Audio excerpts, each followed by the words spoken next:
Yeah, but mostly they have a range of music. I can answer all that stuff, but there was nothing. Please be upstanding for the Mayor of Clarence, Councillor Brendan Longley.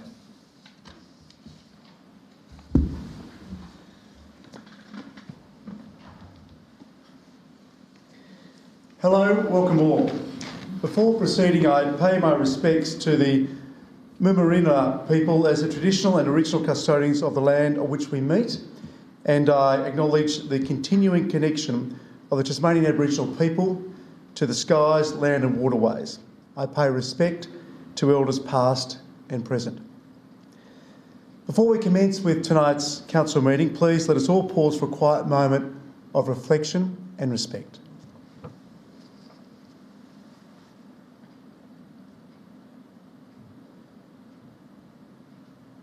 Thank you, councillors. Please be seated.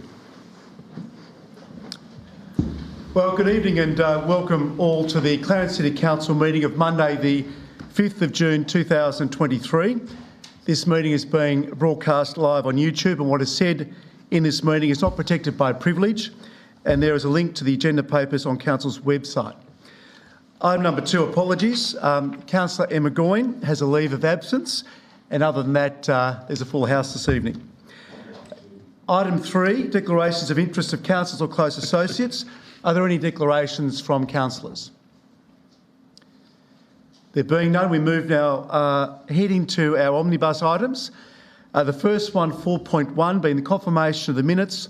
That the minutes of the council meeting held on the 15th of May 2023 have been circulated. Are there any issues arising? There being none, I move now on to Mayor's communication. And the first item I'd like to talk about tonight is I'm delighted to announce that Councillor Emma Goyne has welcomed a healthy baby boy, Aaron Maxwell Beaumont, into the world. Councillor Goyne tells me that, loosely translated, Aaron's name means Lion of God. I'm further delighted to report that both Mum and Bub are doing well, and on behalf of Council, I have extended our very best wishes to Councillor Goyne and the Beaumont family. Our second item tonight, colleagues are aware that Friday was the last day at Clarence City Council for Mr Callan Pask, our highly regarded Manager of Communications and Strategic Development. Callan was with Council for 2 years, and over this time his contribution was significant. On a personal level, his support and advice to me has been invaluable, and he's been the driving force behind our City Heart and other equally exciting economic and social projects in the city. So, although sad to see Callan depart our organisation, we wish him continued success in his new role at Taswater. On a sad note, on the 26th of May, our city lost one of its stalwarts, Judy Travers, OAM. Judy was, amongst many other achievements, President of the Clarence City Band. On behalf of Council, I'd like to extend my condolences to Judy's family and to the band. Judy will be missed greatly by many of us, and also I'd like to thank the CEO for representing Council at Judy's funeral earlier today. On another matter, in preparation for the Australian Council of Local Government meeting next week, I was invited to participate in a high-level Climate Action Forum for Mayors on Tuesday the 30th of May. And as a result of that forum, I was pleased to lend my support to the Mayor's statement on climate action, and I now table that document this evening. As Council, or as colleagues are aware, early today Council staff hosted a biggest morning tea in support of the important work of Cancer Council Tasmania. I'd like to thank Councillor Kennedy and Councillor Chong for joining me at this wonderful event, and also thank those colleagues who generously donated to the cause. I would like to thank the dynamic duo of Miss Jill Ellis and Miss Melinda Crothers, who delivered such an enjoyable and successful event that has raised over $600, which is a wonderful effort. I'd also like to thank the many talented chefs we have amongst our ranks, as the offering was truly impressive, as I'm sure Councillors Chong and Kennedy will attest. Thank you to all involved. I move now on to the Mayor's diary entries from the 16th of May through to the 5th of June and table those Also noting the Deputy Mayor, Councillor Alison Ritchie, Councillor Beth Warren and Councillor Heather Chong representing me at different events over that period of time. Council workshops as listed in the agenda, and tabling petitions. CEO, are there any petitions? Thank you, Mayor. No petitions that I'm aware of. Thank you.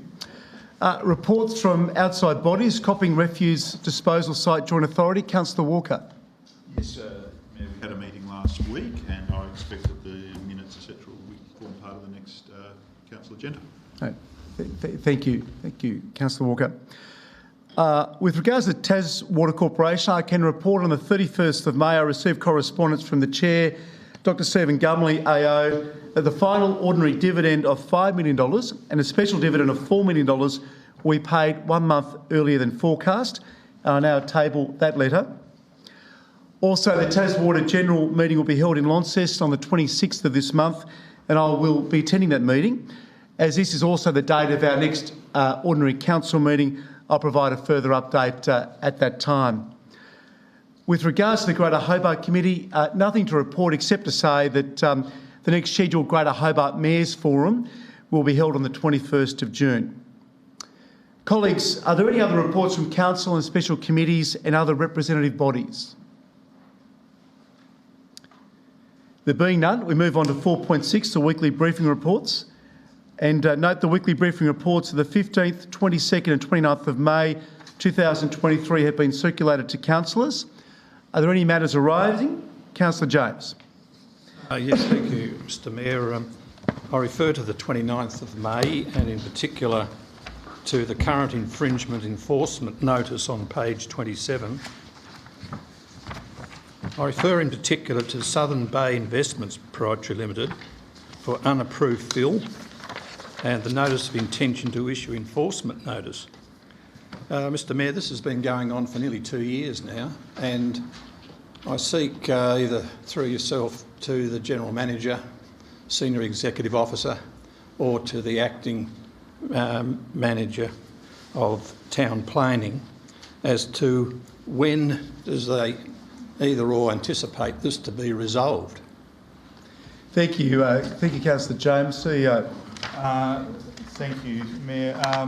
Councillor James, I'll need to take that on notice. It's probably a question that I can't answer with any precision, but I'll provide you a response in due course.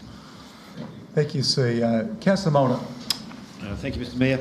I refer to the briefing report, I'm not quite sure what the date was, in which the Regal Court golf course development was mentioned, which is currently under appeal. I note that one of our grounds of appeal when Council decided to refuse this particular development application related to stormwater. I also note that subsequently there was that the residents, the other objectors or who'd made representations against this particular proposal actually had the courage to continue with that ground of appeal despite Council's legal advice that we should withdraw it. So Council wasn't party to that particular piece of legal advice as I understand it, but I also note that in that briefing report it is also mentioned that the Planning Tribunal has actually accepted that as a legitimate ground of appeal. And I'd just like to make that note that despite the legal advice we got that it wasn't a legitimate ground of appeal, it appears that it has been. Thank you, Councillor Molnar. CEO. Thank you. Maybe I can clarify. Notwithstanding that Council may have received advice about particular grounds of appeal not being able to be pursued, that's generally on the basis of the ability to retain expert witness evidence. It doesn't stop someone else from being able to do that and the tribunal considering it. So my advice would be is it's not necessarily a proper ground of criticism of Council's advice, just that someone else has identified a different approach or has been able to secure that witness. Thank you, CEO. Councillor Moulder. I neither asked a question nor sought to criticise anything. I was simply asking council to note. Thank you, Councillor Moulder. So noted. Are there any other matters arising from the weekly briefing reports? There being none, I note that we're at the end of our omnibus items. Can I have a mover of the omnibus item, please? Thank you, Councillor Kennedy. Seconded, Councillor Chong. All those in favour? That's unanimous. Thank you very much. We now move on to item 5, public question time, and I note that there's a public question on notice. CEO. Thank you, Mayor. I'll just find the right page. Page 8. Thank you.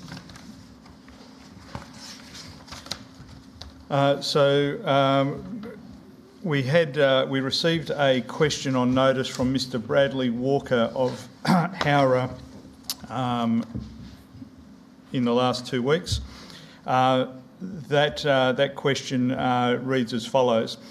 At Council's meeting on the 15th of May 2023, Councillors Ritchie and Moulder both spoke in debate about the visual amenity and appearance of the development application 2022/031767.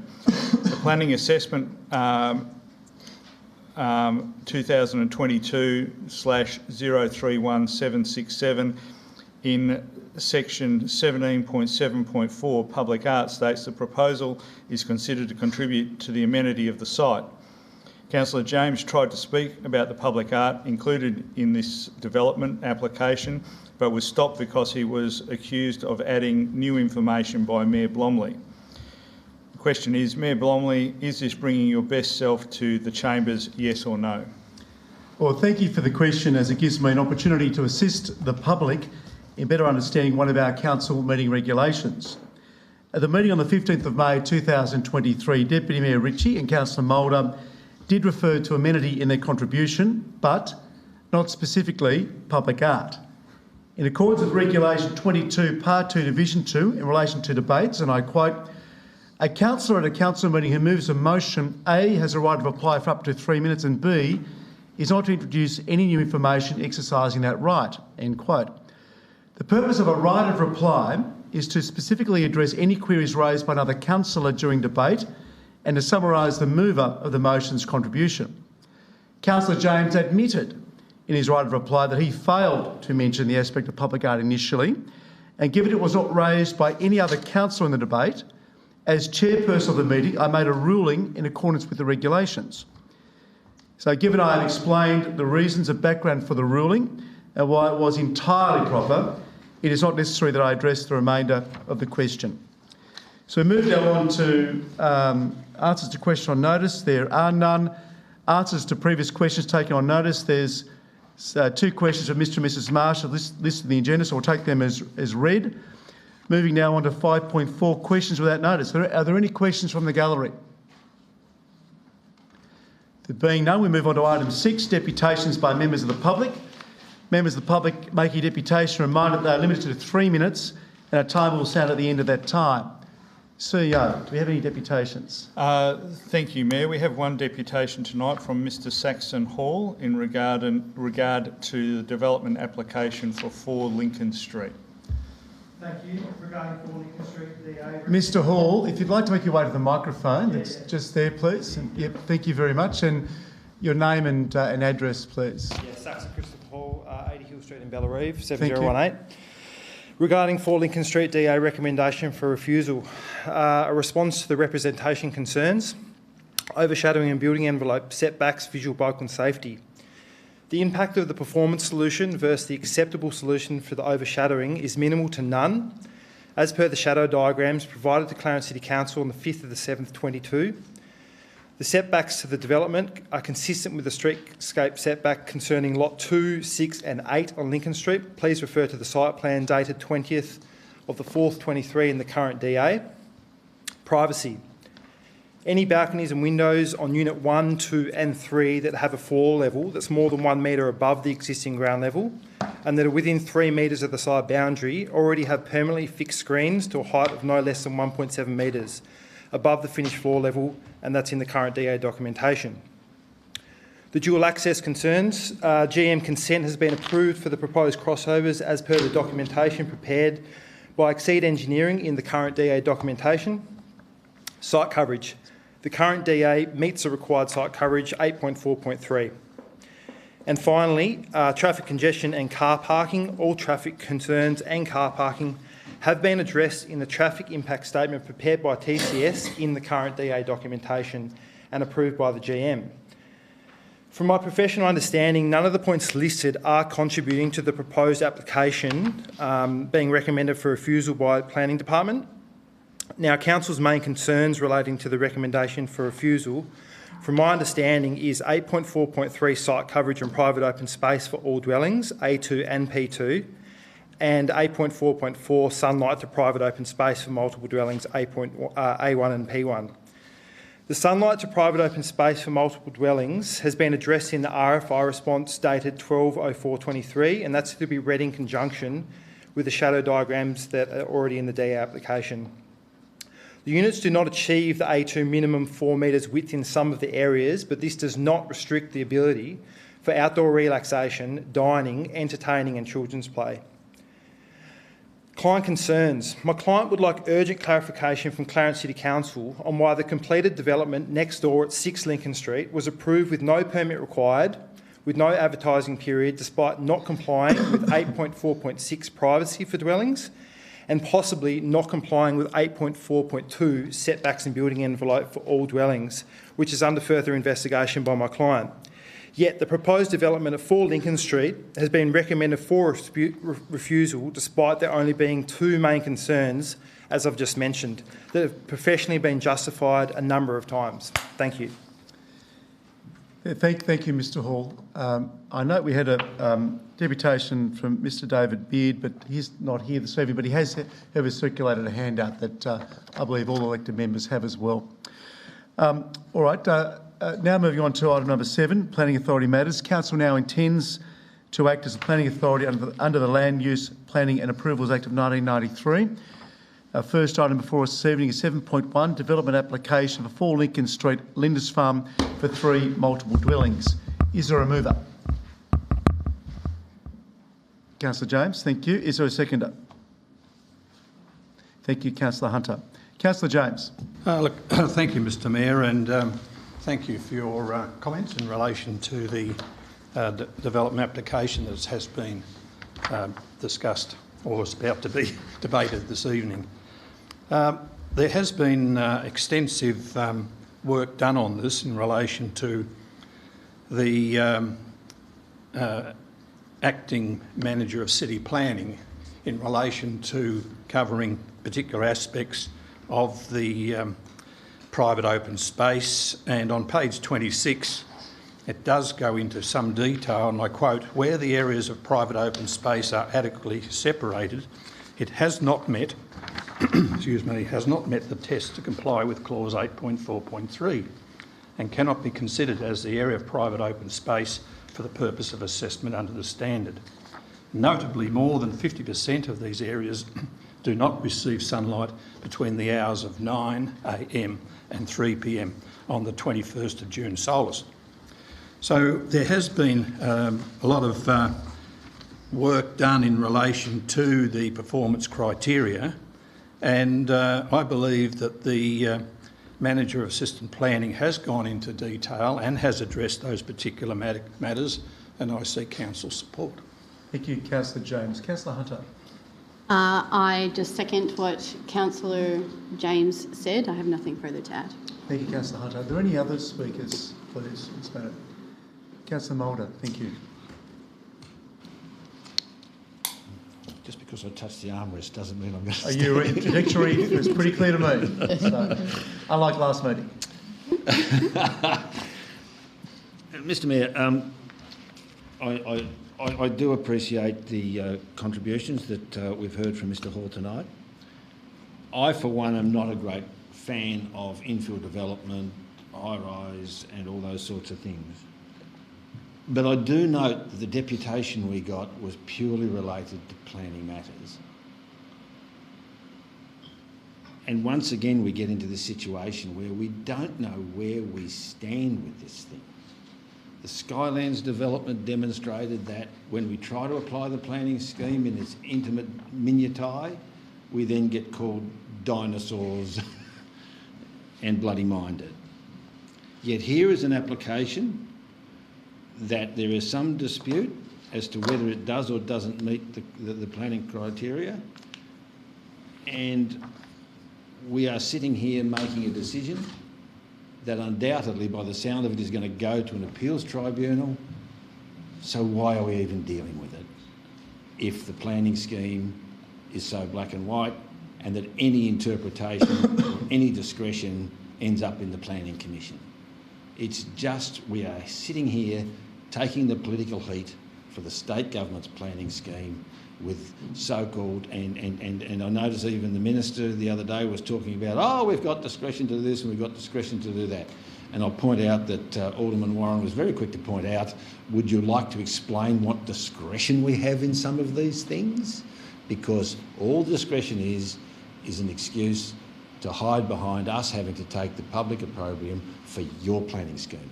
And I am seriously confused now about these developments. I must say it's most unusual to be sitting here listening to advice that we should refuse a development. It is unusual, but that's the advice, and I'm sure that they've taken some note, and all I can say is I suspect that we're going to get some more clarification when this goes to appeal. I really have, I've got to take my professional advice, expert advice from council, but I do feel for the developers when you have, ministers of the Crown telling us that, this sort of development is exactly what we want for, and then their own planning scheme saying, no, it can't. So it really is a mess, and the quicker the state government either gives us a legitimate discretion, gives us some power to interpret the will of the people, or takes planning away from us altogether, the better. Thank you, Councillor Mulder. Any other colleagues wishing to make a contribution? I'll be brief. Councillor Walker. Thank you. I'll be brief. So, as Councillor Mulder made the point that refusals are uncommon in this place, and I think there was some talk about things in black and white, and I think it'd be fair to say that in many instances when we sit as a planning authority it's 50 shades of beige. It can be complicated. Interesting thing with this development is that it's 1,410 metres squared, and last I counted it was for 3 dwellings, not 4, and that would be about 350 metres squared on average. So any suggestions of trying to, cram as many dwellings as possible onto the site are rejected. However, the advice was quite detailed into why this matter should be refused. Whilst I very much can understand with the complexities many of the points raised in the deputation tonight, perhaps with more time some of those matters I could have dived into a bit further, but as I'm here now on the fly, I have the officer's report which I've read over and digested, and I have some points raised, but on balance, without time to explore further matters deeper, I feel obliged to follow the officer's recommendations, because I'm not going to be able to put up a refusal, or rather a alternate on the fly. Thank you, Councillor Walker. Any other colleagues wishing to make a contribution? There being none, Councillor James, right of reply, please. Seek council support. Thank you. I'll put the motion that is for refusal at 4 Lincoln Street, Lindisfarne, for 3 multiple dwellings. Those in favour of the recommendation? That's unanimous. Thank you. All right. Moving now on to 7.2, development application for 457 and 469 Rokeby Road, Howrah, and 2 road parcels, combined scheme amendment and permit application, rezoning a specific area plan amendments and boundary adjustment. Moved by Councillor Moulder. Is there a seconder, please? Thank you, Councillor Kennedy. Councillor Moulder. Yes, Mr Mayor, I move the motion as stated. This is an obviously logical thing to do, given the fact that one of the lots has actually got a 4-lane highway running through the middle of it. It's a bit hard not to decide to keep that as residential. Yes, it's an obvious thing. My only observation on the way through is that, given the new planning scheme, rezoning this as business, as we're finding in lots of places around here, is actually an excuse to make it high-density residential, because the local business zone allows for lots of this. We've seen it at Yachtsman's Way. Have no doubt that the so-called local business centres in the Drury Point development will be predominantly residential, high-density residential, as was the one at Yachtsman's Way, as is the proposal at the Horseshoe Tavern at the Horseshoe Inn at Cambridge, as that will be. And I really start to ask myself, is the new business zone just an excuse for high-density residential, in which case let's cut this rubbish out and say it's high-density residential, not a business zone? Because I think that's what you're finding here now, is that these areas are residential, as befits a city that is predominantly residential in character, as befits a city where the so-called walkability means that you have some basic commercial services located where people can walk to them. And that's great stuff. But let's be specific about this. Let's talk about an inner residential zone, not a business zone, when we're talking about this sort of development. And it needs to be a comprehensive range of services, not just a coffee shop or a Pilates gym, but the sorts of things that would mean you only had to leave your suburb once a week to get extra stuff. And I'm not suggesting we put a Bunnings on the site, although very convenient as that would be. Thank you, Councillor Moulder. Councillor Kennedy. There's nothing more I could add to that. Thank you, Thank you Mayor. very much.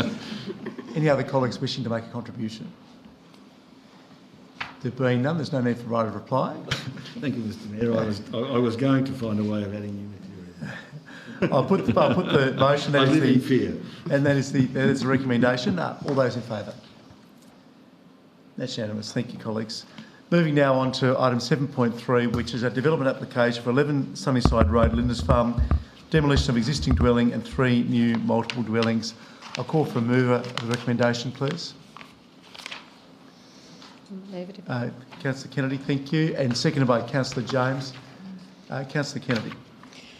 Thank you, Mr Mayor. I wasn't actually prepared to move this, but I'm supportive of the officer's recommendation. We did receive some communication today that we have had some response back from our officers, and we've digested that, but I am supporting the officer's recommendation and urge colleagues to do so.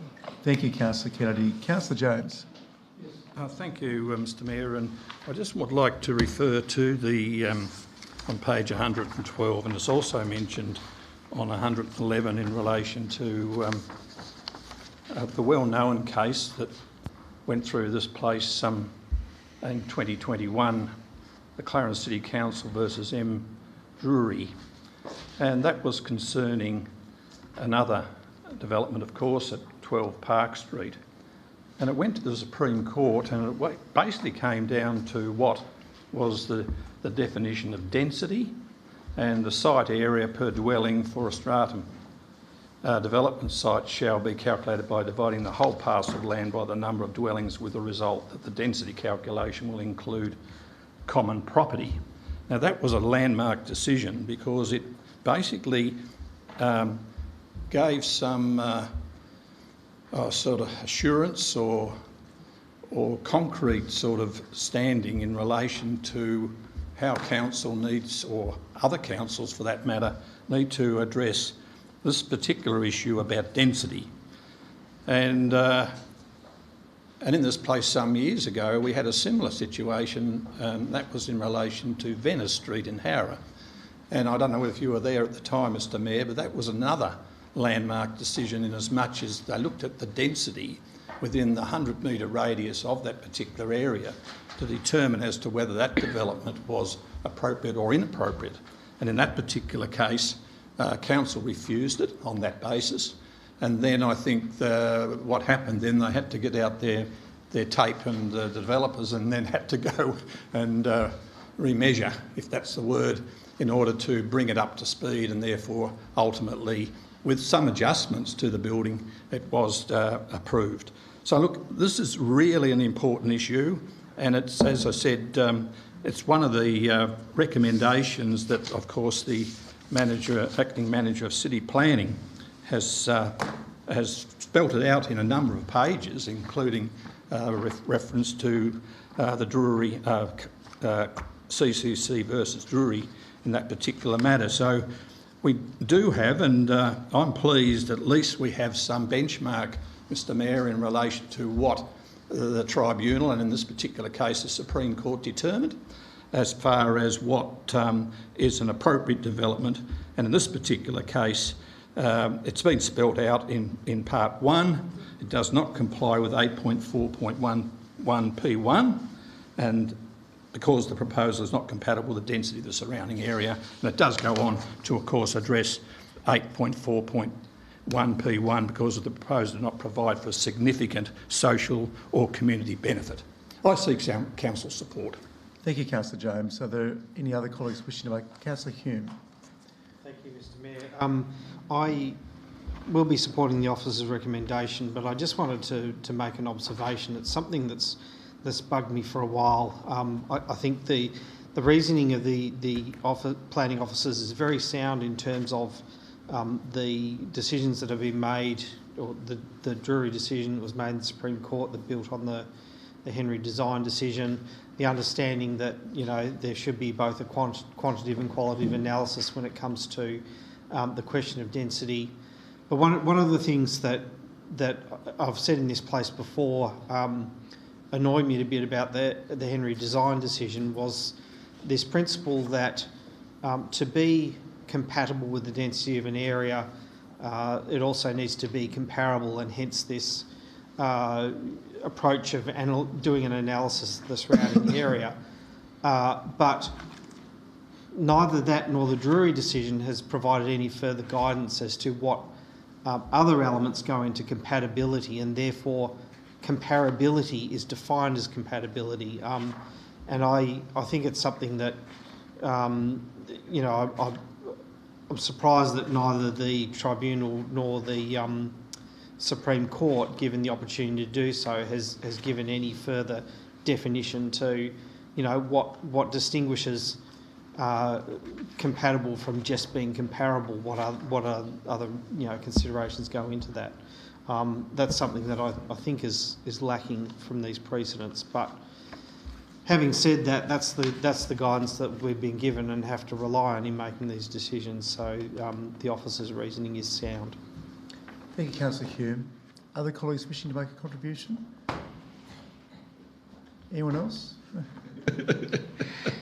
Councillor Walker, thank you. Yes. And then Councillor Mulder. Right. So, again, different planning schemes have come and gone and evolved through this chamber over time. Probably the best one this century, or definitely the best one this century, was the 2007 Clarence planning scheme. And one of the things about it wasn't just the fact that it was that thick instead of whatever the current one is when you print it out. It didn't have a lot of the ambiguities. Plot size 375 was the minimum, that's it. And what's happened over time is not only has that now been a free 50 metre kick to make it 325 per dwelling, we're talking in a general residential zone, but that elements of ancillary services and other matters have complicated things, and I can understand why, with a degree of, you know, qualitative along with the quantitative, people may be on the assumption that there's a good prospect that what might on face value be 2 dwellings could be 3. And this is a problem with a scheme like that. Under the old scheme, even though it was 375 metres squared, not 325, there wasn't a degree of friction because everybody understood what was possible and it was fairly straightforward. And I believe that we need to be I believe that this municipality and the people in it would be much better off if there were more inner residential zoning, which is designed for the density. But generally, as a municipality, we are pretty much wall-to-wall general residential. And at the moment, the way that things stand, we are going to take the bulk of the growth not on greenfields and not in small units with people ageing in place closer to the services in perhaps the suburb they've lived for a long time, but through putting more things on blocks in the general residential zone. And again, 325 isn't held firm on, then, as I say, the general residential zone is where the bulk of the state's growth is probably going to occur, and it's going to occur in our municipality. So I would like for developers and for council authorities and for people buying a block neighbouring something that might be prospectively developed, if there was some more certainty around this, because I can understand where confusion and frustration and different interpretations occur. But I've been pretty consistent with the 325. Certainly weren't supported in the reports, and I intend to be doing so again tonight. Thank you, Councillor Walker. Councillor Mulder, please. Thank you, Mr Mayor, and thanks particularly to Councillor Walker for pointing out we used to have a scheme that did allow us discretion, and we used to have a minimum. If it was that case, we wouldn't even deal with it like we do today with something that meets the acceptable solutions. And then there was a maximum which you couldn't go beyond come hell or high water. And then in the middle, there was some genuine discretion where this council could come around and decide whether in this particular circumstances, this particular development did or didn't meet the community standards that are required. All that's gone.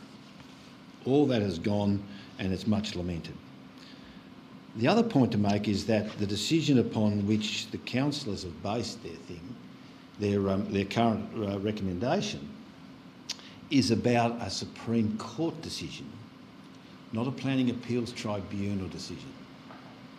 So my strong advice to anyone who doesn't think that the council staff or the councillors have got it right is that they appeal to the tribunal in the first instance, and then they go to the Supreme Court. And at that Supreme Court, they determine, they obtain an opinion of the court by asking them specific questions which will set a precedent. Because the decisions of the Planning Tribunal or the TASCAT or whatever it's called these days is not binding on the Planning Commission itself. And that's where we get into the difficulty. The officers do their best to try and interpret a previous decision of the appeals body, only to have the appeals body decide that, well, no, but we don't take our previous decisions as a precedent, which is all the planning staff have got to go with, and we're going to go this way, this time, in this particular circumstances. Now, either give the council that discretion to do so, or take it away from us completely and deal with it as you will, and take the political opprobrium for your planning scheme because we don't have discretion. This particular one, I was particularly concerned about the fact that point one is it's not compatible with the density of the surrounding areas, and here we are stuck with a Supreme Court decision where, unfortunately, the previous developers hadn't asked that specific question about what is compatible rather than is it. So we don't have any criteria by which to judge it. The second point of this refusal is it does not provide a significant social or community benefit. Now, there are particular meanings of that social or community benefit, but on the basis of the common understanding of the words significant, social, community and benefit, in the middle of a housing crisis, how can you say that a development which increases the housing supply doesn't have a community benefit? Please. Thank you, Councillor Moulder. Any other colleagues wishing to make a contribution? There being none, Councillor Kennedy, right of reply, please. Thank you, Mr Mayor, and thank you, colleagues, for your contributions. And yes, in light of what Councillor Moulder had to say, yes, we do understand that we are in a housing crisis and we do want to release as much stock as we can. But the one thing we do talk about is being a livable city. And in this case, 8.4.1 does not provide for a significant social or community benefit, which also means a livable city. I seek colleagues' support. Thank you, Councillor Kennedy. I'll put the recommendation that is for refusal. All those in favour? That's unanimous. Thank you, colleagues. Moving now on to item 8, reports of officers. The first one is 8.1, determination of petitions tabled at previous council meetings. This is regarding the construction of a pontoon in Lauderdale. I'll call for a mover of the recommendation, please. Thank you, Councillor Kennedy. Seconded, Councillor Chong. Councillor Kennedy. As per the officer's recommendation, to note this petition. Thank you, Councillor Chong. Ditto. Thank you. Anyone else wishing to speak on this item? Councillor Moulder. We found a new way.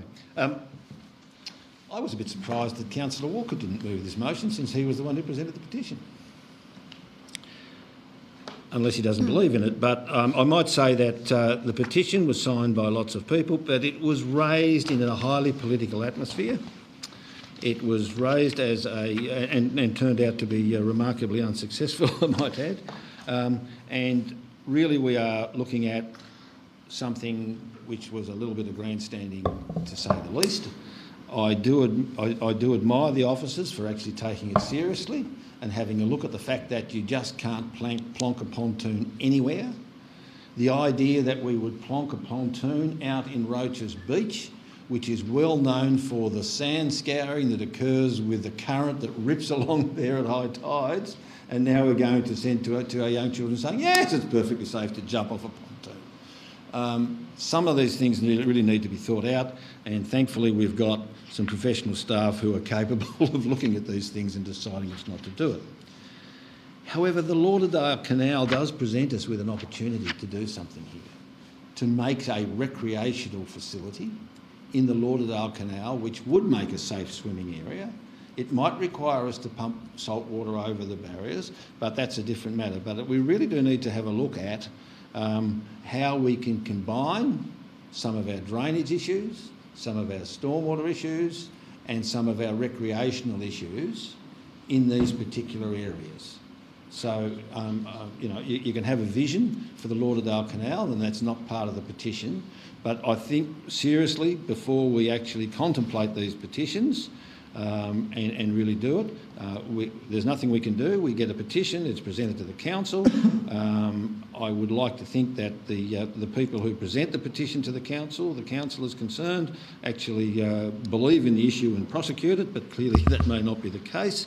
So I commend the officer's report and would perhaps suggest that we factor this, as we will other matters later on, into a broader use of the drainage and the water facilities that exist in the Lauderdale region. Thank you, Councillor Moulder. Just a point of clarification. We don't encourage people and don't allow people to swim in stormwater or detention basins. It's very dangerous. So just for those watching at home, just to clarify, that's not something that Council endorses. Just a point of clarification, Mr Mayor. So are there any other colleagues wishing to speak? Councillor Hunter, thank you. Thank you, Mr Mayor. I do understand the sentiment of Councillor Moulder. However, I do know this has been raised in Lauderdale for quite a while and there is a desire for it, so I'm pleased to see that will be considered as part of a larger strategy going forward. Thank you, Councillor Hunter. Councillor Walker. Yes, indeed. You know, petitions are very much part of the community process, and if people wish to make scorn or do other things with them in the process, well, good luck with that. But I was delighted to receive the petition and to indeed move it. I would like to, you know, not be talking pontoons singular, but pontoons plural. And so this is just one of many matters, but I would encourage community members to, avail of the petition process on issues. It doesn't always yield to the exact results that you may be hoping for, but it does put things on the spotlight and through a process, and I think that's a tremendous thing. I am very excited that not so far away from Roaches Beach is the canal area, and we do have plans to really invigorate this. It's not called a regional park for a variety of technical reasons, but it will be very much a regional focus point. All the more so if it's not just totally focused on being a stormwater retention pit for future development. It is far more special than that. So I will be noting the petition, and that is that. Thank you, Councillor Walker. Any other colleagues wish to make a contribution? There being none, Councillor Kennedy. No, thank you, Mr Mayor. Thank you, Councillor Kennedy. I'll put the recommendation, that is that the petition be noted, and all those in favour? That's unanimous. Thank you, colleagues. Moving now on to 8.2, asset management. There's no items there. Moving on to 8.3, financial management.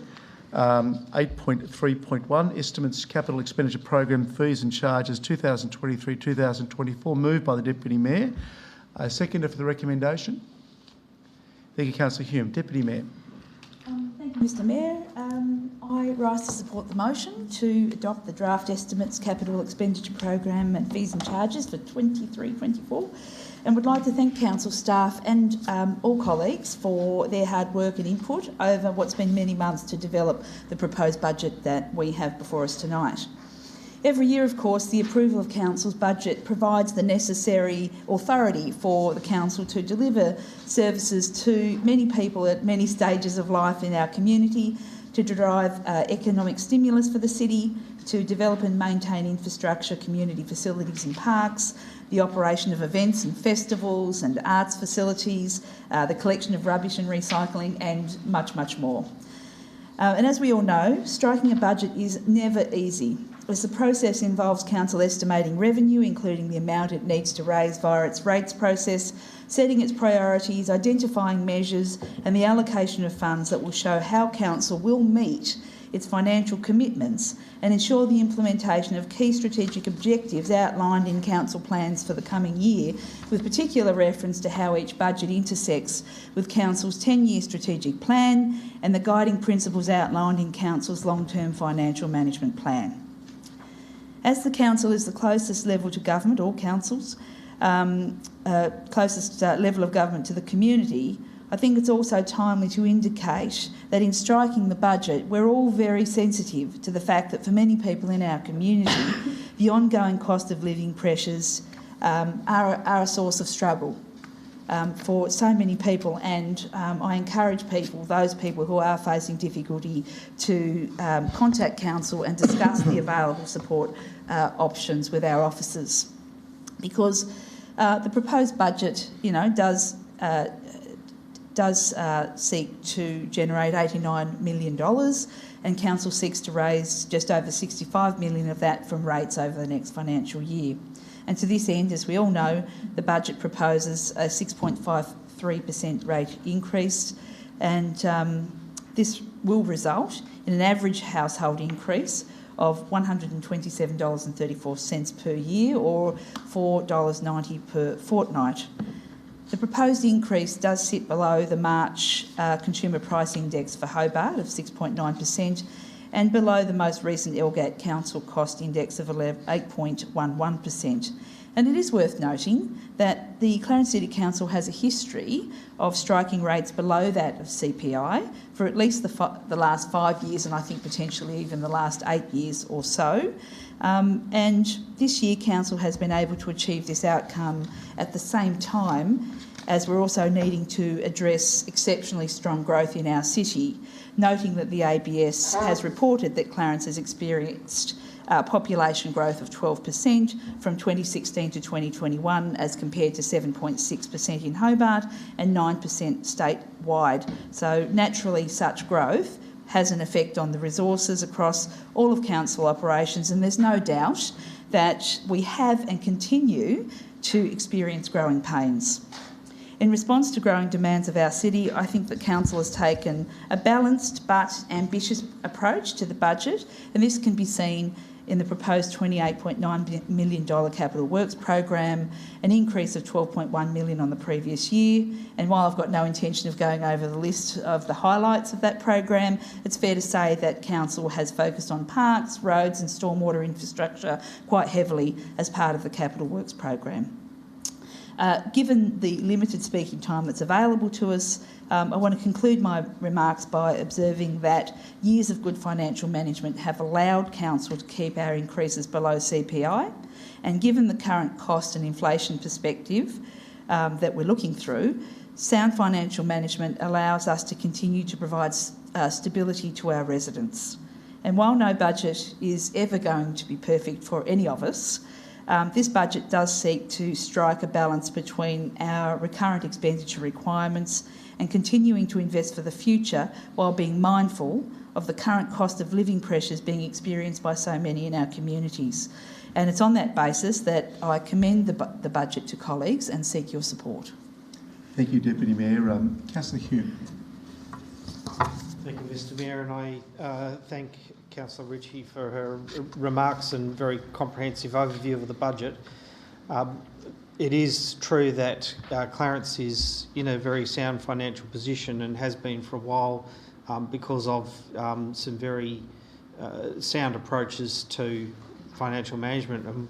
One of them I'd like to particularly commend Council for, and a lot of this I think is also down to the excellent staff that we have providing advice and support in putting together the budget, is that we put some of the least volatile sources of revenue towards the recurrent budget and the more volatile sources towards the capital budget, because our recurrent budget, which delivers services on an ongoing basis, needs that sort of certainty of ongoing funding, whereas the capital budget has a bit more flexibility when it comes to program capital items.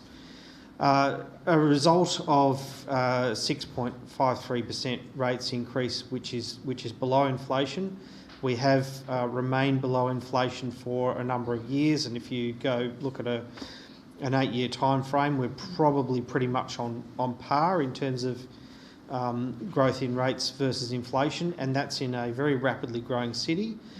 But it's also worth, to get a sense of perspective, worth considering the fact that the cost of delivering council services and council infrastructure has outstripped inflation for a number of years.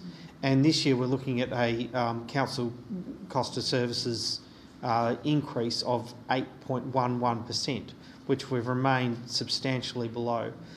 So I think that's a huge credit to our officers. Now, I understand that there may be colleagues speaking after me who will suggest that it's not enough, that we should go further. I would not be prepared to go further if it means cutting essential services, and I would challenge any colleagues who suggest that we go further to put forward a proposal and suggest what we do need to cut to make up for what they believe the target should be. Thank you. Thank you, Councillor Hume. Councillor Chong. Thank you, Mr Mayor. Can I start by echoing Councillor Ritchie's thanks for the staff? I mean, I know how much time I've put in, and I'm sure all my colleagues have put into this, and I cannot imagine how much time the staff have to do to get the papers to us in a stage that we can look at them. This is always an exercise in compromise. We have to make decisions for the city as a whole, and that inevitably means that some of the things that we as individuals would like included or not included end up in the budget. Personally, as I argued at some point, I would have loved to see Hanslows Road resurfaced. I would have loved to see us find a way to include assistance dogs in the assistance that we give to them, fees and charges. But there are priorities that we all have to live with, and we all have to come to a compromise on these things. Sometimes we have to make radical changes, and I know we've all had a number of communications about the lack of hard waste collection and that being taken out of the budget. And although it's popular with many in the community, I think the commentary that showed that there was nearly an extra $300,000 cost to our community this year mean that that's just not sustainable. And it's also not sustainable because we cannot get anybody to provide the service, which says a great deal about what's happening. But at the end of the day, we have to, as a council, do the best for our city overall. And whether we like individual bits or we don't like individual bits in the estimates and the capital expenditure and the fees and charges, we have to take it as a package to do the best we can for everybody in our community. And I seek my colleagues' support. Councillor Chong, thank you. Councillor James. Yes, thank you, Mr Mayor. And it is interesting that Clarence City Council has been probably one of the first councils in this particular budget session to announce its rate increase when in fact a lot of the other councils are still having workshops and haven't come up with their figure in relation to what they believe will be an appropriate rate increase for their municipality for the next coming year.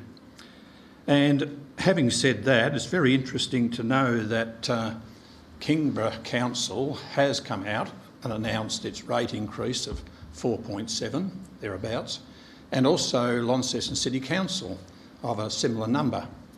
Now, how can you explain that? Because Kingborough is a growing municipality. It's got a lot of issues in relation to programs that they need to develop, and they've come under the CPI March Index figure by just under 5%. And this city has a growing capital works budget, and therefore this council has come up with a figure of 6.53 rate increase, which in my opinion is the highest rate increase that we've had in 30 years that I've been in this place. Now, I hear about the CPI and so on and so forth, but we're talking about a cost of living crisis that is actually not only in Clarence, but in the other municipalities within the city. And that's the cost of power. More broadly, rents are increasing. There's housing shortage, electricity prices, etc., and soaring mortgage payments. So we ought to be trying to minimise our rate increase so that the people within the city, and they are a lot of people who live in sort of areas that don't have the necessary income or to pay their bills and so on, and are going to be now having to grapple with an increase of about $125 per annum, or an average rate increase on the 4 quarters will be close to $400 per quarter, and that's obviously $1,600, getting close to $2,000 in rates, just in municipal rates that would be required for these people, for our ratepayers. The other thing that I would like to mention is loan borrowings. I can't recall that this council has gone into funding, seeking loans of this number, 6.1 million, of which 1 million is proposed for the redevelopment of the council chambers in this place. And therefore that, by the very nature of us having borrowings of that number, really makes us think about as to whether or not we are living beyond our means. There is also the filling of additional 19 new full-time permanent part-time positions at an estimate cost of 1.6 million, and that's coming in at the recurrent expenditure. And 1.6 million is very close to 3 percentage points.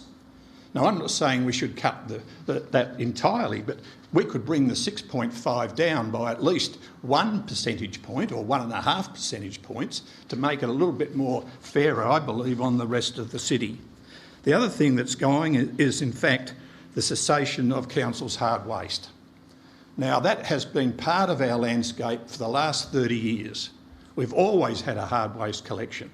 I'm not saying that we need to sort of continue in the same vein, but there are other options, and there's Dial-a-Garbo, and there's also a means by which we could phase that out, but not a cessation of that particular program from this point on.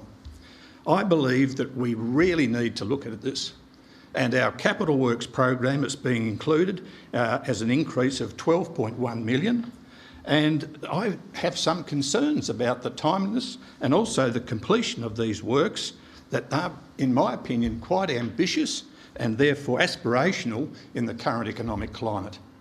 I think that we are really doing our community a disservice. We need to reconsider. I haven't tried to put forward another proposal because I know that everybody around the table is happy with 6.53, it would appear to be. And at the time when we had our first workshop, what was the percentage that I proposed? Between 4 and 5%. That's what I said when we were asked, what level of rate increases do you anticipate? And I said, well, look, there's an issue here, but between 4 and 5%. And I stand by that. And by some cutting and pruning in relation to this, and Kingsborough is leading the charge here, how in the hell can Kingsborough bring that in? Thank you, Councillor Warren. Thank you, Mr Mayor. I don't believe the majority of our ratepayers, if they're listening tonight, care about what discussion and debate we're having. They just want to know how many extra dollars they're going to be paying. And you can't get that from the percentage. I'm not going to give you a maths lesson, even though I used to be a maths teacher, but a large percentage on a small amount of dollars could be less than a small percentage on a large amount of dollars. So it depends what your rates actually are on your property. 4.7% in Kingborough. We don't know whether Kingborough has a substantial debt. We don't know whether they're planning to slug their ratepayers double next year because they've gone in at such a low level this year. So there are swings and roundabouts. There are all sorts of factors that could play into it. We do know that if we delivered the same services that we delivered last year, it would cost us 8.1% more, because that's the cost of doing business this year. That's across the board. Everyone is finding that. Yes, we could have hard waste. I'm interested that we're looking at reintroducing hard waste but sacking staff. So one goes up, one goes down, probably end up round about the same. So, yeah, we would have to cut services. We know that there are lots of services that our ratepayers value. It's always a juggling act. If we were to give this to our ratepayers in a sort of SimCity approach and say, well, here's how much money you need to generate, here are the services you need to do. Some are essential, as in we have no discretion over them, they're mandatory, and others we do have discretion. On those ones, which would you like in and which one would you like out, we'd get, 60,000 different answers. The one thing I would like to say is that this council is probably the most diverse and balanced council that Clarence has ever seen. You elected us to make this decision. I think that we've got lots of different perspectives, 12 different perspectives around the table. It's, as my colleague Councillor Chong said, we can't please everybody, but we believe that it's a sensible budget that delivers the services that you need for the lowest cost that we could manage without putting the council into severe financial hardship for the future. So look at the long picture as well as this year. I support the budget. Thank you, Councillor Warren. Councillor Kennedy. Thank you, Mr Mayor, and I'll be really brief. And no one likes an increase. No one likes the increase in the cost of living across every aspect of our lives that we're all incurring right now. And as a number of my colleagues have said, this is the cost of doing business. It's the reality of it. It costs more to do business than it did this time 4 years ago. And that's across every aspect of what we do in our day-to-day lives, and it's no different here.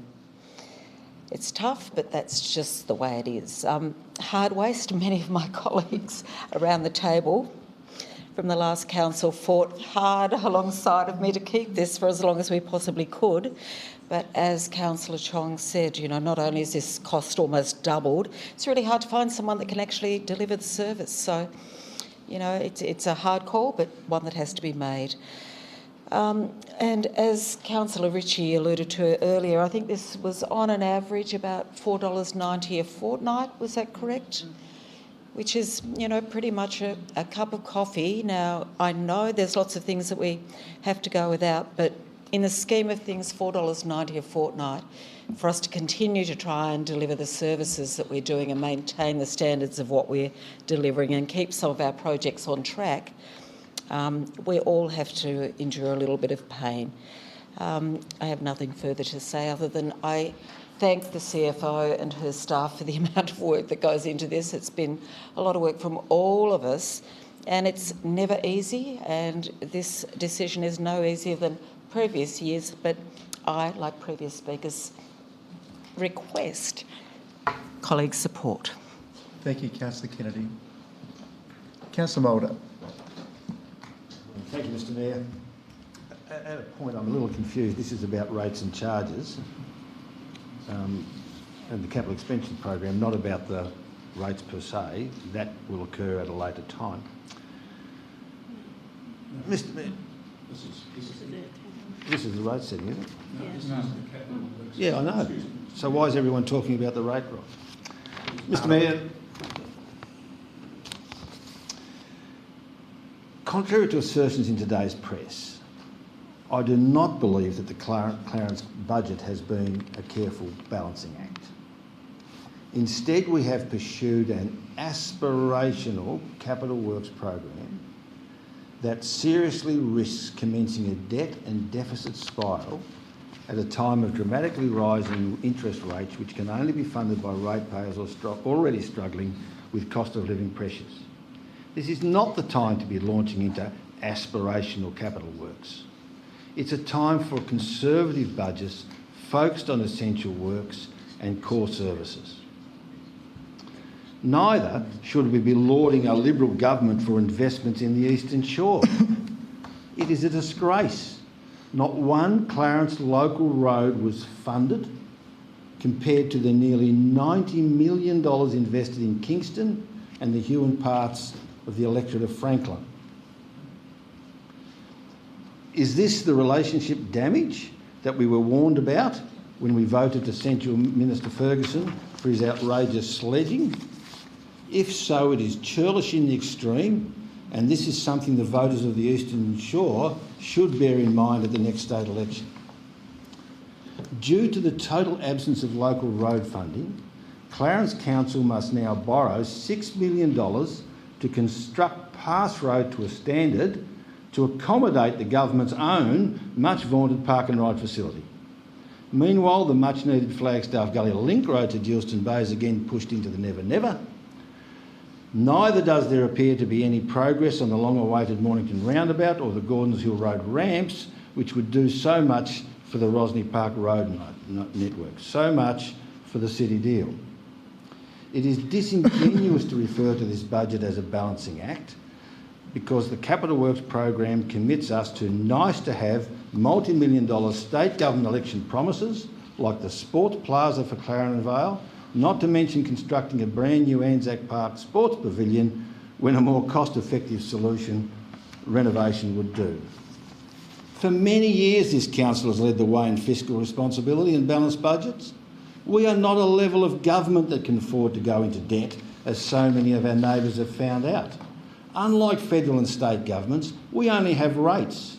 We have no access to growth taxes from a growing economy or windfalls from an increasing cost of living. Our only means of paying off debt is to increase our rates. We should go back to the drawing board and move forward with a more conservative capital works program and refocus on maintenance and core service delivery. Leave the cranes in the sky projects to private enterprise and the state and federal government election promises. Let them buy their own votes. Thank you, Councillor Mulder. Before I call another speaker, I think it's important that when we come into this place, what we say is actually factual. I point out that in the recent budget, $40.4 million was earmarked towards the $55 million duplication of South Arm Highway between Pass Road and south of Rokeby. So to say that there's been no state government contribution towards roads in Clarence is not correct. So please... By way of explanation, Mr Mayor, I did say local roads, not state roads. All right. Well, I'll call another speaker. Thank you. Councillor Walker, thank you. Thank you. And before I start my ramble, it passed. I don't know if I heard as you introduced this item correctly, but past practice has often been with this item to consider each matter ab seriatim. Is that something that we That's can what we'll be doing, Councillor James. We're not going to talk to all 4 items individually, right, though. We'll be here till 2 o'clock in the morning. We'll make a contribution and then we will vote ad seriatim as we discussed earlier. And I was going to announce that later on, but thank you for bringing it to everyone's attention. That's great. That's great. It's good to have that comfort around this, because it's often the case that sometimes it's the fees and charges that someone might just not be able to, in good conscience, pass. Other times it might be another element, and by doing things line by line, I think it's a more prudent approach, and I appreciate you're going to go through it that way. There are a few matters. Borrowing wasn't something that we were doing in the past, and that, if you like, is where a lot of other councils have got themselves into traps. Predominantly borrowing to fix the shortfall in the OPEX revenue rather than necessarily the capital expenditure. And again, the borrowings that are before us tonight are all around infrastructure. And, you know, I say to the people, especially around Glebe Hill and around Rokeby, that I think it is right and reasonable that we are borrowing to move the improvements to Pass Road sooner. I think that is entirely appropriate. As far as borrowing goes in a risk mitigation sense, I think it is entirely appropriate that we are borrowing for many of the capital projects before us tonight, because we are moving and advancing towards prospective mergers that may be done in an involuntary nature, and we are uncertain about what they may look like. And quite frankly, our job is to act in the best interests of our ratepayers, and having an immaculately debt-free balance sheet to go and fund infrastructure in places and locations currently outside this municipality, I think is incorrect. I would like to have those projects underway and in train, like Pass Road, like the state-of-the-art dog park, like many things, as a hedge and safety, a prudent way forward in an uncertain environment when it comes to local government reform. Some other matters. I would like to thank the changes in the way that material was presented to us. Often we were getting line-by-line pages about costs of computers and this and that. This time, and I'd like to thank Jane Murrell in the role that she takes, for introducing and moving towards a performance-based approach. And I think that the way that we were receiving data and can see it year on year was something of greater clarity. And I would hope that we can sort of build on that by sort of introducing comparisons with other councils as we move forward to future budgets. But I think that was a really great step, and I commend it. We think about a couple of things. It's being presented as 6.5. And I guess if hard waste was there, then that would be a number starting with an 8. Now, we didn't cut hard waste this budget. The circumstances around providing it have meant that wasn't a choice we could decide to cut or leave. It is effectively logistics, just something that we're not able to do this year. And it is not something that I wanted to see happen, but the reality is it was increasingly unworkable, and I'm hoping that we have a 12-month breathing space to investigate other options. Certainly options I've seen interstate, where the pickups are often more frequent, but they're done by phone, is a situation where you don't get the piles of rubbish, you don't get the curb crawling fossicas. You have a situation where you can potentially almost have a permanent crew of staff that are actually going and doing it all the time. That is just one of many models that we could be investigating as we go forward. Look, whilst I could have a tanty around the fees and charges, the fact of the matter is that after the deviation away from a 20% fixed charge last budget, we've now moved back to that. That was one of the compacts of moving to capital value, and I'm glad to see it reinstated. I think there's a little cuteness around the electric vehicle charging story, because the fact of the matter was the drop-off in utilisation occurred when we actually started charging, not necessarily because of the rate we were charging. But whilst I think we should probably be keeping it up at a higher rate so that we can fund rollout of other ones, this isn't something I'm going to die in a ditch on. The number was higher and went into the last minute, or was that it? Thanks, Councillor Walker. That's it. Gosh. Thank you very much. Councillor Hunter or Councillor Darko, would you care to... Councillor Darko, thank you.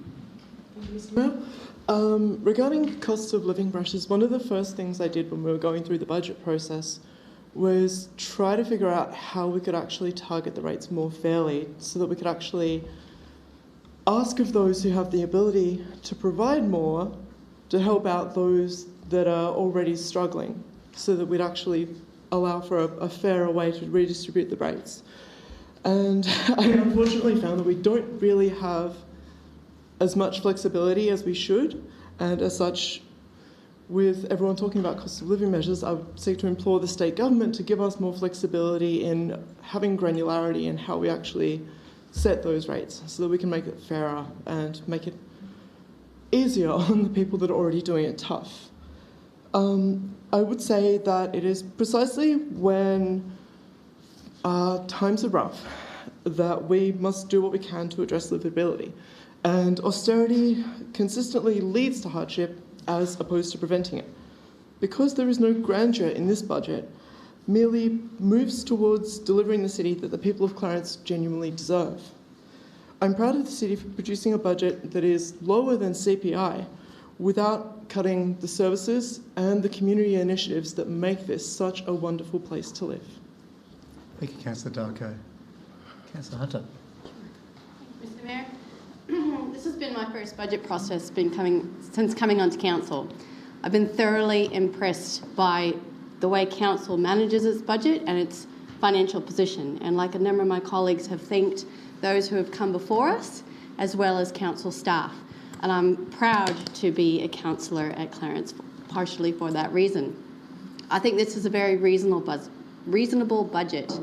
I have been through it line by line, multiple times, as I'm sure we all have, and scrutinised every detail.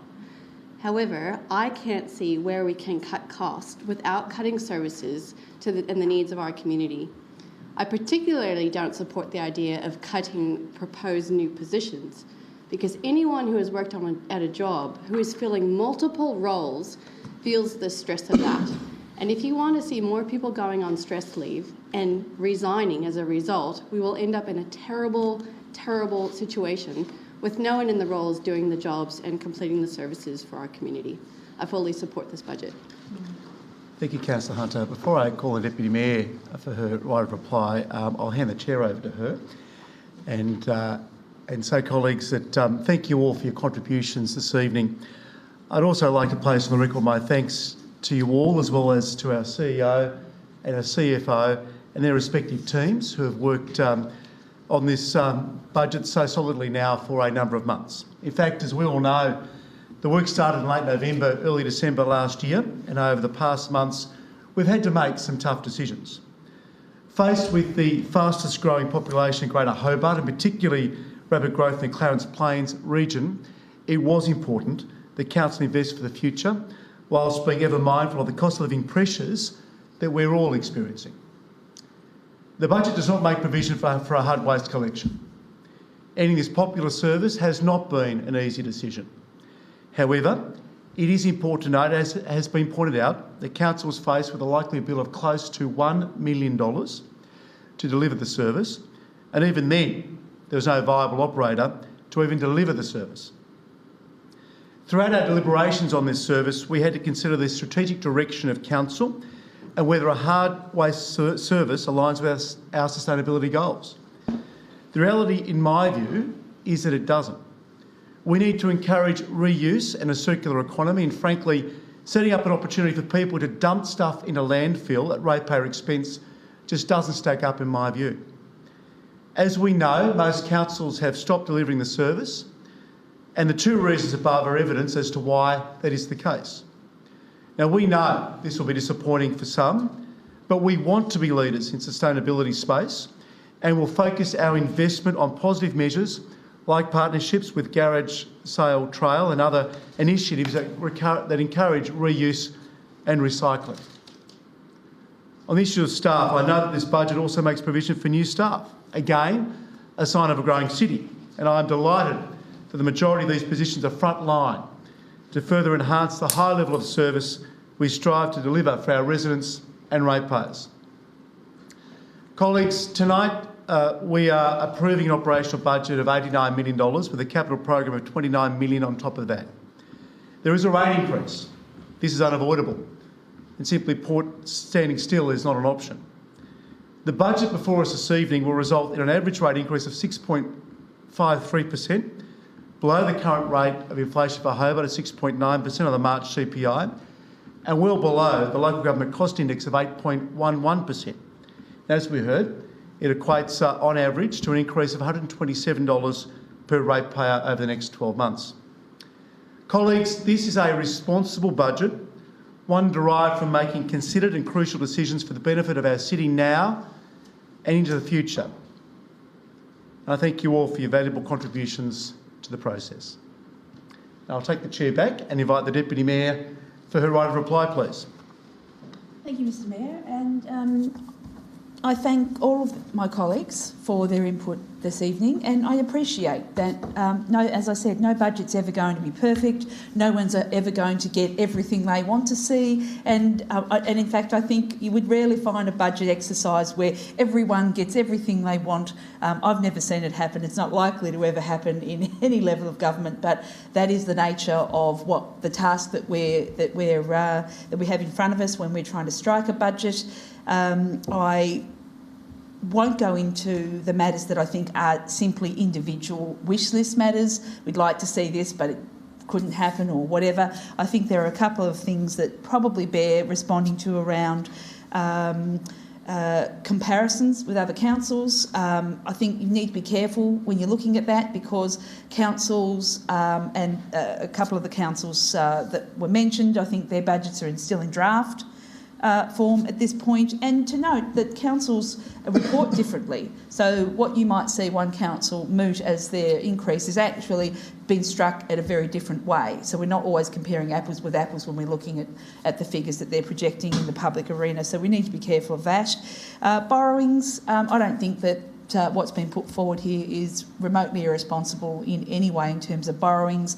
You know, sometimes you've got to get the hay out of the barn. You need the stimulus, particularly in times where there might be difficulties and downturns. So that can be really important. Good points have been made already around the increase of staff. I'm completely supportive of that part of the budget. We need people on the ground as we're going through these growing pains, as we're needing to, increase maintenance, particularly out there in our communities. People want to see, that work being done on the ground. We can't do that if we don't recruit and retain the staff that we need to do those works. And I think quite simply, when we're talking about, preferred rate, the rate being set somewhere in 4 or 5%, we would all love to see that if we felt that we could manage that and deliver the things that we want to see rolled out into our communities. Every one of us, or less. But the reality is that can't happen if we're to deliver what we want to achieve for our communities in the coming 12 months. And I think the challenge was put out, I think Councillor Hume, tell me what you would like us to cut to be able to achieve that. And that hasn't been particularly well articulated. But regardless of that, I think that even if that is put forward and people have the right to do that, others see those services that we do want to fund as important and worth funding. So I do congratulate everybody on their input. We don't always have to see eye to eye on where we think the budget lands, and that's part of the democratic process. But I thank colleagues for their support and thank them for their contributions and urge them to support the motion before the council. Deputy Mayor, thank you. Well, colleagues, we've now got the recommendation before us, and as pointed out by Councillor Walker, we'll deal with this ad seriatim, that is sequentially, A through to D, and we'll vote on those 4 parts separately. So the first part that I'll put is A, which is the Council adopts the estimates for financial year 2023-2024 as set out at attachment 1. So I'll put that that recommendation? All those in favour for Part A? Thank you. Against?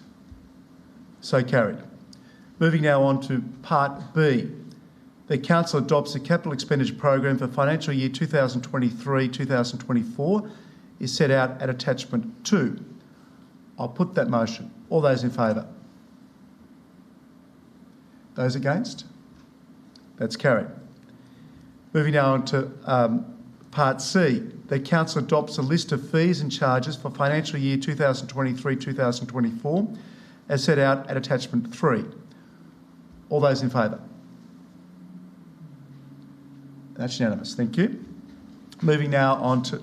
Just before we go to point D, I noticed point D in about the third line talks about a change of meeting for adopting the rates and charges. I think we've already adopted the charges, so perhaps the word "and charges" needs to be deleted, or have I misread that?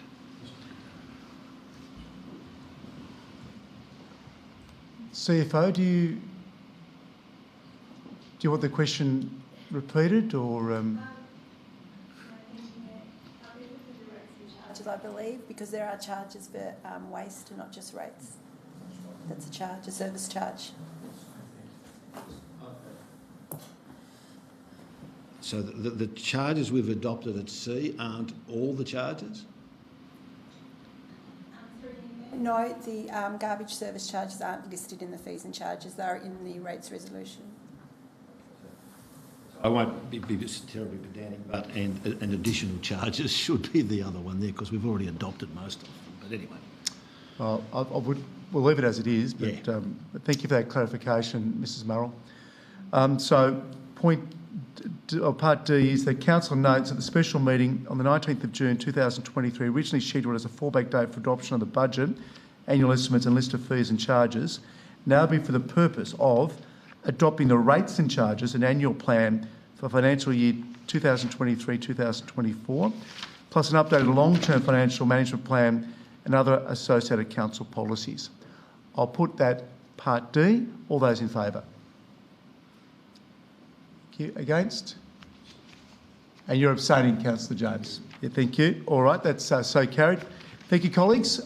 Moving now on to item 8.4. 8.4.1, the quarterly report to 31 March 2023. Ask for a mover, please. Thank you, Councillor Chong, a seconder. Thank you, Councillor Hunter. Councillor Chong. Just very briefly, Mr Mayor, can I just commend the report? It's a very readable and informative document. And I commend it to my colleagues. Thank you very much. Councillor Hunter. Nothing to add, thank you. Thank you. Councillor James. Thank you, Mr Mayor, and may I refer Council to pages 81 and 82. 81 and 83. On page 81, there's a list of projects currently deferred, and it's the total currently deferred from the budget 22-23, which includes carryovers, is 3.855 million. So my first question is to Mr Graham. Those projects, Mr Graham, have been deferred because of the notification on page 81. How are they going to be incorporated in the list of projects that have been approved in this well, it will be adopted, presumably at the 19th of June. How are they going to be included as part of the other projects that we'll be endorsing for the 23-24 financial year? Thank you, Councillor James. Mr Graham, do you understand the question? Through Mr Mayor, I'll answer it this way. Those projects listed in the quarterly report will be carried over into the 23-24 financial year, and in the quarterly reports they'll be reported the same way as per this, unless there's a change to the status of the project. Thank you, Mr Graham. Councillor James, does that answer? I'm just wondering as to whether or not those funds that have been budgeted for Does that mean they're going to be on the books? Councillor James, thank you. I'll direct that question to the CFO. Mrs Murrell. Thank you, Mayor. Through you, yes, some of those projects actually are forming the funding for this year's, for the 23-24 capital program. I bring your attention to School Road and beach erosion. Other than those other projects will be carried forward into the new year.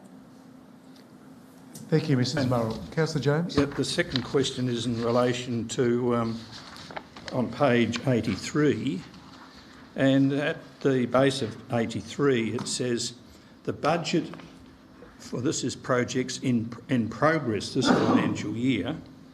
There's a total roads management of 21.6 million, and the total costs that have been placed obviously are 8.3 million.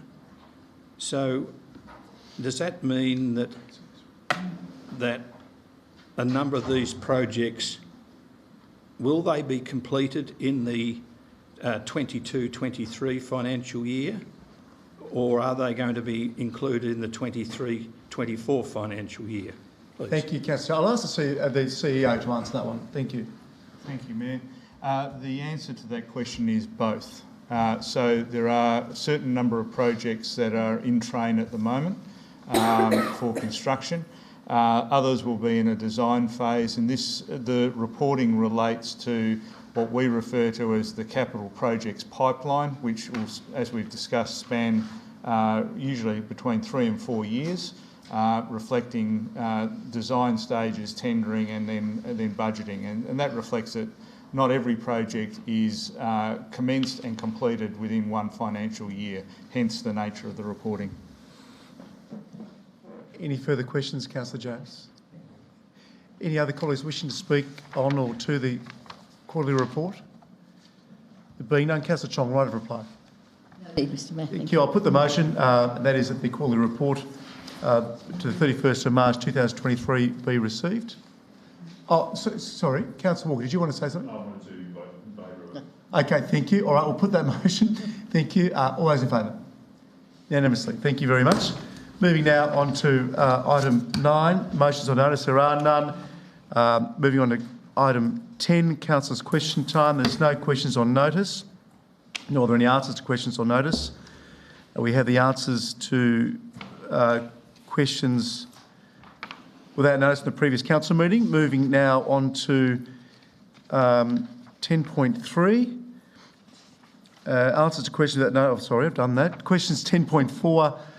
Are there any questions from the floor, starting this evening with the Deputy Mayor? No, Mr Mayor. Thank you. Councillor Mulder. Now I have one about which relates, and I raised this earlier on Friday, was complaints that I've been getting about the dog faeces strewn across the Wentworth Street Reserve, where people are running. It's an off-lead area, which means that people often run up there with their dogs behind them, and therefore they can't see when their dogs stop to attend to the call of nature, which results in a terrible look, and basically it's just unhygienic and all the rest of it. So my question is really, what can be done about this? I appreciate that the dog policy needs to be dealt with, but surely we could start to put up some signs and maybe some enforcement action to try to get people to be responsible owners. Maybe we need a responsible dog owners policy rather than a dog policy. Thank you, Councillor Mulder. CEO, would you like to? I know Mr Brennan's away today. Mr Brennan is away today. Thank you, Mayor. If it's okay, I'll take that on notice, because I think I'd like to provide a response that deals with the issue of signage, dog bins and so forth. So that's part of an ongoing program. Thank you, CEO. Just the one question, Councillor Mulder. Councillor Hunter. Just sort of on similar lines to Councillor Mulder, I've had people come to me recently about dog attacks, which is separate, but the question has been raised around appropriate behaviour for dog owners, and I think there's opportunity there for a bit of a campaign about appropriate dog behaviour from the council's dog policy point of view. Is that something we could investigate? CEO. Thank you, Mayor. Yes, I'll take that on notice as well and incorporate it as part of the response to Councillor Mulder, if that's acceptable. I feel a workshop coming on here. So, Councillor Hume. I have two questions. The first one relates to the information that was circulated to councillors about developer contributions and the areas from which they were contributed and the amounts and the times when they were contributed. Unspent developer contributions, I should clarify. And I thank Mrs. Murrell for providing that information. It concerns me that there are a number of car park contributions that go back, unspent car park contributions that go back a significant time, which I think is unfair to, first of all, people who are looking for parking, but also unfair to the developers who paid those contributions. And I was wondering whether we could have a workshop looking at, what we can do with those contributions to get them spent. Sure. Thank you, Councillor Hume. Sorry. Mr. Graham. Through Mr. Mayor, I mean, we will be looking at that as part of our car parking strategy, which will be undertaken in 23-24. Thank you, Mr. Graham. Your second question, Councillor Hume.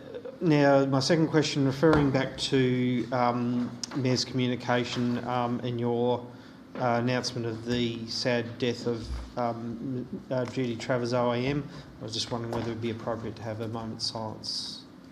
I think that's an excellent suggestion. Colleagues, I ask you please to stand for a moment's silence in respect and memory of Mrs. Judy Travers OAM.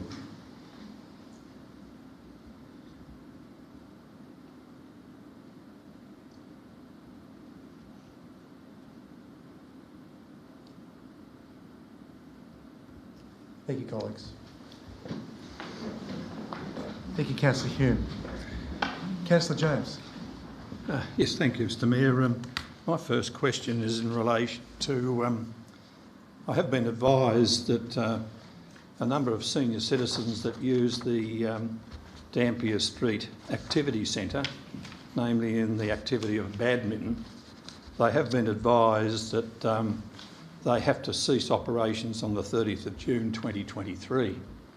My question through you to the acting, I'll get confused with these acting positions. Councillor James, if you ask the question, I'll refer to the appropriate officer. Thank you very much. Just ask the question to me. I've just asked the question, so I'd like a response, please. Right, thank you. Please take a seat. Thank you. See you. Sorry, I'm not entirely sure what the question was, Councillor James. I've been advised that there are a number of senior citizens that use the Dampier Street facility for badminton, and they have been advised that they have to cease using that facility at the 30th of June 2023. So my question is, could that be investigated, or it could be a response provided if you would be so kind so that I can follow it? Certainly, we can take that on notice and provide a response. Your second question, The second question is, Mr. Mayor, and that is there are a number of positions that senior managers in this place are acting in. Has there been any timeline to which those positions can be filled on a permanent basis? Thank you, Councillor James. Councillor James, through you, Mayor. Yes, we've been waiting for the budget to be approved, so a number of those positions will now proceed to be advertised. Councillor Walker. Thank you. Since the last meeting, the data packs have been received around the future of local government. In the case of Clarence, it seemed to be either looking northwards for greater collaboration with Brighton, or eastwards, greater collaboration in the southeast. There is a timeline for, I guess, community consultation and responses to go back to council. I'm wondering if a process has been developed about how we think we're going to go forward, or is this just something that we're awaiting for a workshop? Thank you, Councillor. I'll answer that one. Thank you. Councillor Walker, take a seat, please. And as you know, the process has been extended by an additional 6 weeks through to the 2nd of August. I've had a preliminary meeting with the mayors of Brighton, Tasman and Sorell. I'll ask the CEO to talk now, but I understand the intention is to have a workshop next Tuesday, because obviously Monday's a King's birthday, public holiday. But we had to get tonight out of the way. But the CEO and his staff have been doing a great deal of work, also with neighbouring colleagues on this. But CEO, thank you. Yes, thank you. We're actually contemplating one of 2 dates for a workshop, either the coming Tuesday, which is the 13th, I believe, or the following Monday, which is the 19th, which is the night of the special council meeting. So in discussion with the Mayor, I was going to circulate that tomorrow as a proposal. My contemplation at the moment is that the 19th is possibly the better date for a 5 o'clock workshop, focusing on the issue of the local government review and probably one other key item between 5 and 6:30. And then we will move into the special council meeting at 7. And that will give us then time to do any additional work after that. Thank you, CEO. Councillor Walker. Yes. I'm just asking for a status update on where things are at with the Vic Esplanade master plan and consultation, with where the next milestone's at. Good question. Thank you. Mr Graham. Through Mr Mayor, I'll take that on notice to provide a memo to councillors in relation to the project, but the consultation is closed and we're collating all the results to come back to council, but I'll do a memo to give councillor timeframes. Thank you, Mr Graham. Councillor Ducker. Thank you. Councillor Warren. Councillor Chong. Councillor Kennedy. Mayor, just one from me and probably through you to Mr Graham. Is it possible, given that we just passed the budget, to give some assurance to the residents of 7 Mile Beach that we'll be keeping an eye on the Esplanade road conditions? Because at the moment the residents are suggesting it's only suitable for 4-wheel drives. We know that there's a whole plan in process. Everyone's comfortable with that happening, but it does need to have some regular attention. Thank you. Thank you, Councillor Kennedy. Mr Graham. Thanks, Mayor. Yes, we'll I guess similar to Pass Road, we'll monitor Esplanade for potholes, but our design team this financial year is certainly doing work on the design for the upgrade of that road. Thank you. Thank you, Mr Graham. That's it, Councillor Kennedy. Thank you. Well, colleagues, I'll now call for a motion to move into closed meeting. Thank you, Deputy Mayor. Seconded, Councillor Hume. Thank you very much. I'll put the motion. All those in favour? That's unanimous. Thank you. So thank you to those members of the public that have joined us from home this evening via the live stream. Look forward to seeing you in 2 weeks' time on the 19th of this month. Thank you very much. Please end the live stream, Andrew.